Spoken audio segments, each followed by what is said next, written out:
Did you know that Christmas past was like yesterday? And do you know that if you haven't bought a gift, you have until Wednesday? Then you'll be too late. I did receive a message from Carol's friend what she would like to have for Christmas. And I told her friend that I'm not buying that. But she wants it. I'm not going to buy it. I think if she wants a vacuum sweeper that runs around the house by itself, she should buy it herself. That's a household item. She's also told me that I cannot buy her any perfume this year. But there's so many different fragrances. I've got until Tuesday night to figure it out. And some of you are probably in the same boat that I am in. You haven't purchased that gift. Maybe some of you are exactly like I am and you don't have a clue. But this is the season that we think about gifts. We think about giving gifts to our loved ones. Our children, they live a long ways away, so we just send them money. And they say thank you, and oh, you shouldn't have done that. But then they tell us what they bought with the money. And that's kind of cool. Maybe that's what I should do, is just put $1 in an envelope and put it under the tree. That's a thought. Oh, she just heard it. But we think about gifts this time of year. And I'd like to share with you a gift that I believe that God gave all of mankind. And this time of year, we usually hear sermons about Jesus being born in the manger. And, the sacrifice that God made. But I believe that God gave us another gift. Turn with me into the book of Exodus. The book of Exodus, and let's see if we can figure this out. In your Bibles or your electronic device, whichever you have, if you have your electronic device, I hope you have a Bible app and you're not playing a game. Exodus 19. Exodus 19. Exactly 2 months after the Israelites left Egypt, they arrived in the wilderness of Sinai. After breaking camp, they came to the wilderness of Sinai and set up camp there at the base of Mount Sinai. Then Moses climbed the mountain to appear before God. The Lord called to him from the mountain and said, "Give these instructions to the family of Jacob. Announce to the descendants of Israel, for you have seen what I did to the Egyptians. You know how I carried you on eagle's wings and brought you up to myself. Now, if you will obey me and keep my covenant, you will be happy and my special people, for among all the peoples of the earth, for all the earth belongs to me, and you will be my kingdom of priests and holy nations." This is the message you must give the people of Israel. I think before we can really appreciate a gift, we have to understand several things. First is intent. And then we have to understand the person that gives the gift. And then we have to understand exactly why they got that gift. One year for Christmas, my dad decided that my mom needed a new washer and dryer for Christmas. So he bought her a washer and dryer for Christmas, and he was really proud of that. And I was young, and I'm going, now, wait a minute. That's not really a gift. It actually sped up the process, because before she had an old Ringer washing machine, and she would take the clothes out, and she had clotheslines that reached from here to the back of the room, and she would hang up the clothes in summer and winter. Sometimes she would hang up the wet clothes in the winter, and they would freeze dry. And it seemed like the trucking company down the road, the drivers all recognized that the laundry was on the line, and we lived on a dirt road, and they did not slow down, but they sped up. So now we have dirty laundry. But Dad thought it was just great that he'd buy her a washer and dryer. Well, his intent was good. Just make it easy. Just make life easier. Now she has a washer and a dryer, and in the same room, she doesn't have to go out back. She has it right there. Just make it easier for her. That was the intent. Understand the giver. Well, I never could understand him, so that's okay. But then again, we were in grade school. It was a 2-room grade school. And it was called the little room and the big room. The little room was 1 through 4. The big room was 5 through 8.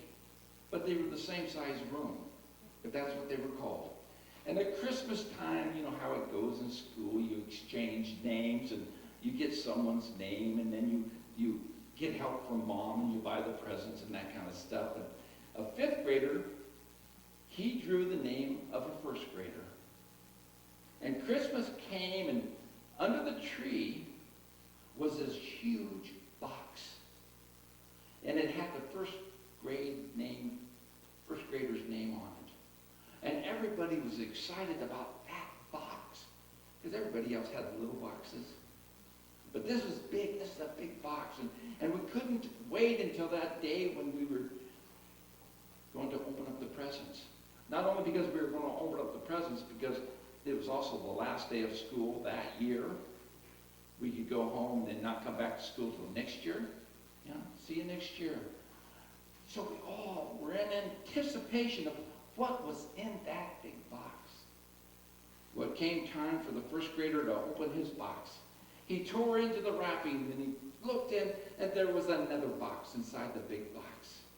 He pulls it out and unwraps that one, and there was another box inside that box. And he did that.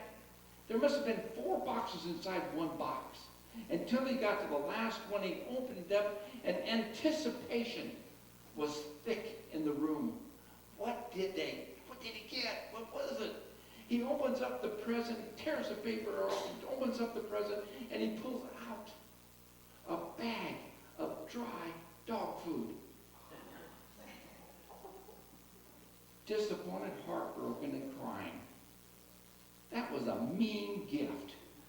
Why would somebody give me a gift of dog food?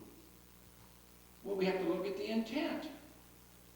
As he was opening up the last present, the 5th grader, he just snuck out of the room so nobody would know, and he came back into the room as that little 1st grader was crying and humiliated with his bag of dog food, and handed him a puppy. It was okayed by the parents. The exchange was right. They knew about it. The little 1st grader became happy. You can't box a puppy, but you can box the dry dog food.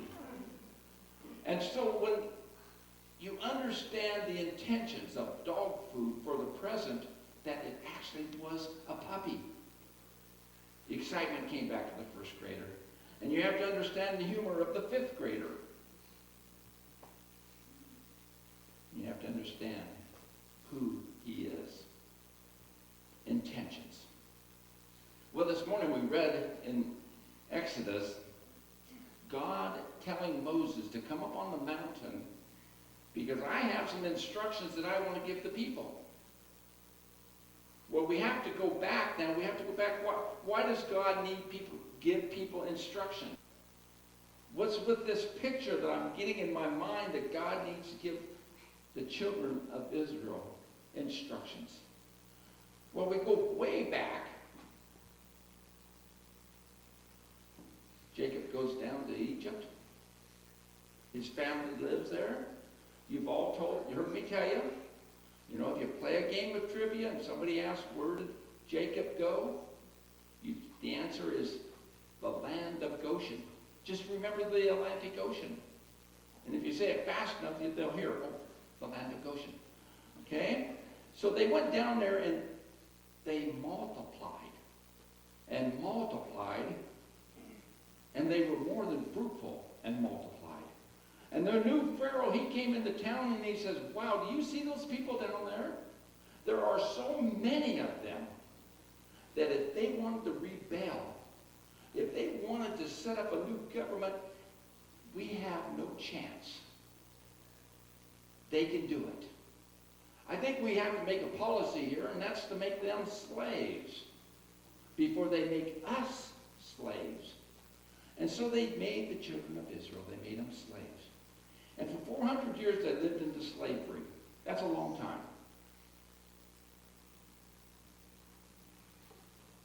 And one day,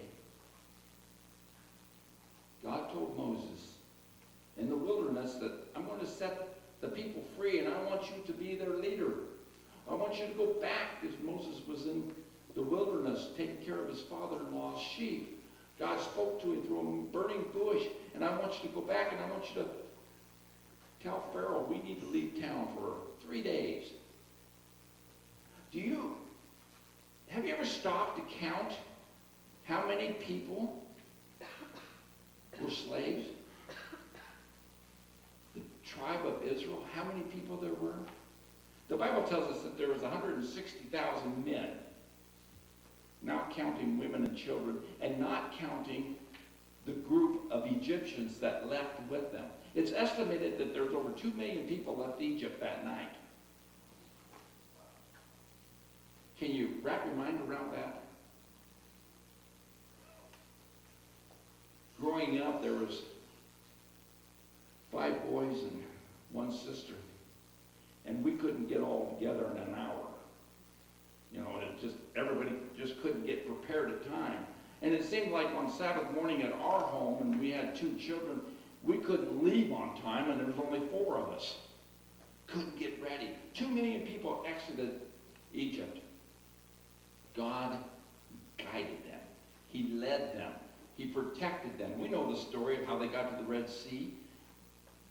Moses held out his rod, the waters parted, they all went through on dry ground.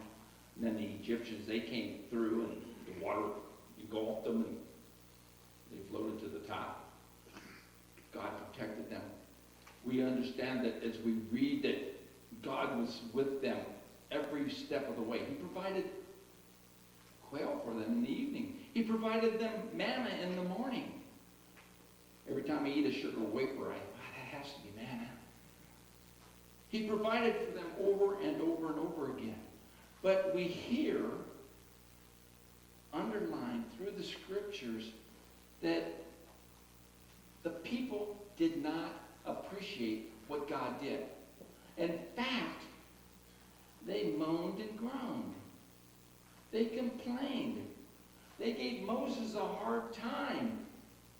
At one point, why did you bring us out here? We could have died at making bricks. Now we're dying out here and we don't have anything.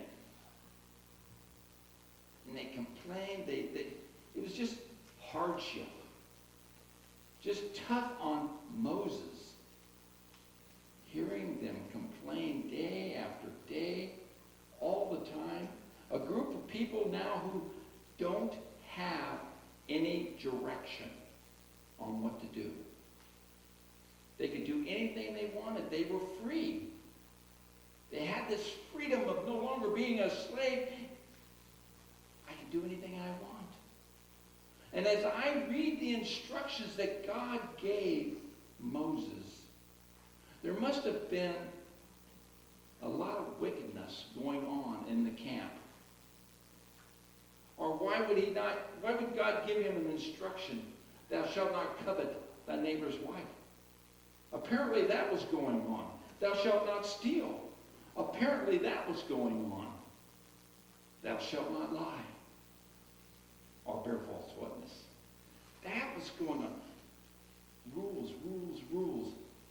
Because of events that were happening. When you read a contract and it spells out a whole bunch of stuff, you have to realize that all of that stuff that's in the contract is because somebody sued somebody else because that happened. You follow what I'm saying? They just didn't think of it arbitrarily. It actually, let's protect this, and this. Things happen. So the children of Israel, as they were wandering through the wilderness, were rebellious. They had no direction. All they knew is that they were going to the promised land. But we have this freedom, we can do anything we want to do. When my dad, he must have reached 75, 80 years old. It seemed like they had doctor's appointments. Both mom and dad had doctor's appointments every week. One had to go to the doctor, the other one, and it was, I just hope that I don't get to that point in my life, that I have to look at my calendar and go, oh, I got a doctor's appointment. But it's happening to them. And the doctor would give a prescription to my dad for pills to help him in his whatever condition he was in. And he was very diligent of taking the pills the way the doctor prescribed it for about 10 days. Then he decided, well, I can cut these in half. Towards the end of the month, I can cut the half in half. And I would say to him, Dad, the doctor gave you that prescription, gave you those pills to help you out. When did you become smarter than the doctor? Well, I know which ones work best for me. Carol's mom, when she was going to the doctor, seems to happen when you get to a certain age, you go to the doctor a lot. And she would go to the doctor and she would basically do the same thing. And her doctor told her, if you're not going to follow my instructions, then find a new doctor.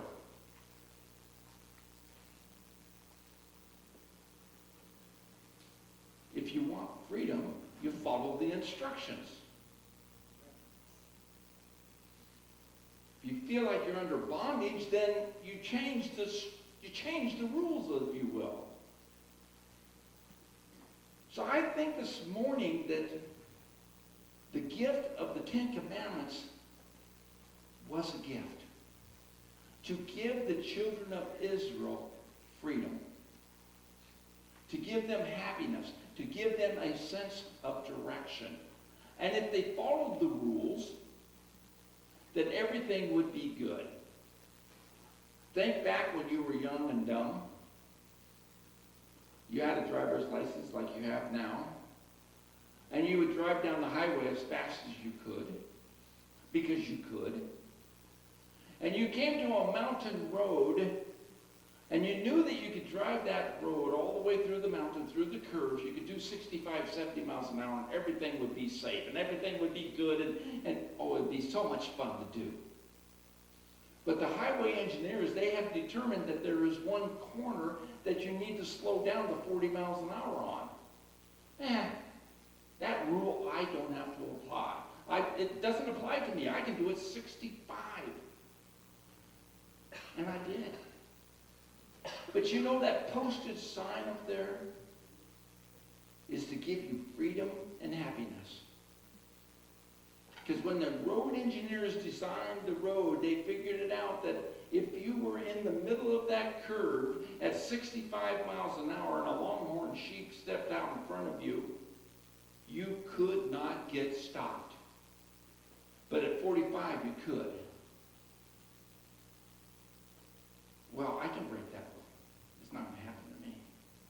Well, if you want happiness and peace, you'll follow that. As we drive home, we drive down Highway 163 through the mountain pass. And I have figured it out that I can set my cruise control at 65 miles an hour, and I watch brake lights come on in front of me of all the cars that have passed me. But when we get to the bottom of the hill, I'm just one or two cars behind them. It's better to obey the rules. God gave us these rules to give us freedom. When we were young, we thought the Ten Commandments was just a whole bunch of thou shalt not, thou shalt not. In fact, there's more thou shalt nots than you could. How can you be happy if you're walking around going, I can't do that? Boy, I can't do that. Oh, I'd really like to do that. Well, there's no happiness when you have a bondage. But when you look at the law, you look at the Ten Commandments, it's no longer being a bondage, but being freedom. I am free because I understand the giver. He gave us the law to set up an order and freedom. I understand that he is a God of love. I understand. So now I look at the laws. I am free. I don't have to worry about coveting somebody's stuff. Believe me, at my age, it's just stuff. It might be nice stuff, but it's still stuff. But I have the freedom of not doing that. You can have the freedom. I have the freedom of knowing that my wife will not covet somebody else's wife's husband. That's good. I know that people may lie to me, but they have to deal with it. I don't have to deal with the lie. It's their problem. As I look at all of the rules that have caused us to be under bondage for so many years, I just see freedom and happiness by obeying what God had outlined. When I was a teenager, well, before I was a teenager and through my teenage life, true confession, I hated the Ten Commandments. How can you live if you have this bondage on you? How it just doesn't make sense. You know, we're here, let's just enjoy life and take it as it comes at us. But no, I can't. And I hated them. I was so hard. And you felt so guilty. And you know what I'm talking about, because some of you may have been the same kind of teenager that I was. But I remember the summer that I turned 20. And I remember